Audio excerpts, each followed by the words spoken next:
आज ये चौथा लेसन है 10th सी का बैंक समाधान विवरण।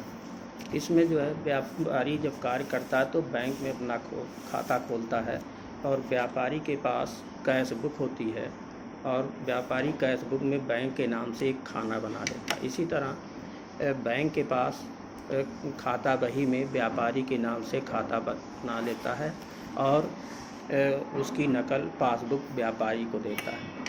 ज़्यादातर दोनों के लेन देनों में मतलब हिसाब किताब में कोई अंतर नहीं होता, लेकिन कभी कभी दोनों पासबुक और रोकड़ बही के शेष में अंतर हो जाता है।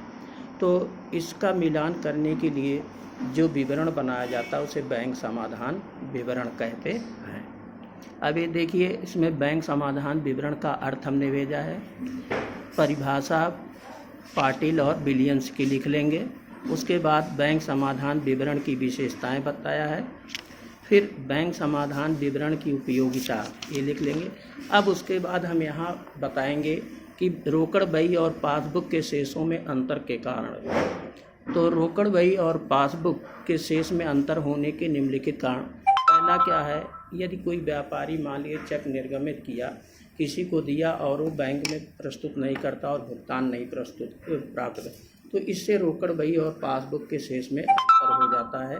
तो पहले से रोकड़ बही में घटा दिया जाता है, लेकिन जब बैंक से वो धनराशि नहीं निकलती तो उतनी धनराशि फिर से रोकड़ बही में बढ़ानी पड़ती है। तो इसका प्रभाव ये होता है कि रोकड़ बही के शेष पासबुक का शेष रोकड़ बही के शेष से अधिक होता है। दूसरा, ग्राहकों से प्राप्त चेक बिल मतलब हुंडी है, बिल है, चेक है, ड्राफ्ट है, जो भी प्राप्त होते हैं, अगर उसको बैंक में संग्रह के लिए भेजा गया लेकिन किन्हीं कारणों से निश्चित तिथि तक उसका संग्रह नहीं हो पाता, तो इससे भी रोकड़ बही और पासबुक के शेष में अंतर हो जाता है और ऐसी दशा में रोकड़ बही का शेष पासबुक के शेष से अधिक होता है। तो इसका मिलान किया जाता है। बैंक में चेक और बिल वसूली के कभी कभी क्या होता है, बैंक में बिल है, चेक है, वसूली के लिए जमा किए जाते हैं, लेकिन वो किन्हीं कारणों से अनादरित हो जाता है और उसका जो है उसकी वसूली नहीं हो पाती।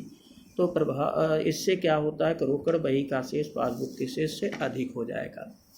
अगला, बैंक द्वारा राशि पर या क्रेडिट की गई, मतलब बैंक द्वारा दी गई सेवाओं के लिए बैंक व्यय है, बैंक ब्याज, ये सब लिया, इससे बैंक जो है उससे खाते से उतनी धनराशि लेस कर दे।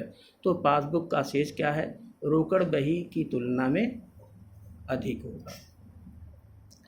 बैंक है, बैंक व्यय कमीशन ये भी लेगा, तो इससे उस धनराशि उसके खाते से निकल हो जाएगी और पासबुक का शेष रोकड़ बही के शेष से कम हो जाएगा।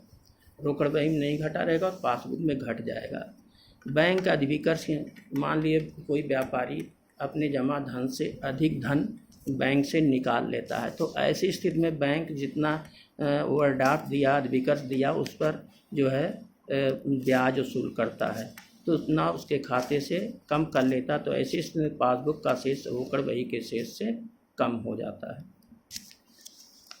यदि मान ली किसी ग्राहक ने व्यापारी के खाते में सीधे रुपया या चेक जमा कर दिया, तो इसकी सूचना व्यापारी को नहीं होती और पासबुक का शेष जो है रोकड़ बही के शेष से अधिक होगा। बैंक द्वारा प्रीमियम, कभी कभी बैंक सीधे जो है व्यापारी के खाते से बीमा, प्रीमियम, किराया, इन सब का भुगतान कर देता है। कि इससे क्या होता है कि इस प्रकार पासबुक का शेष रोकड़ बही के शेष से कम हो जाता है।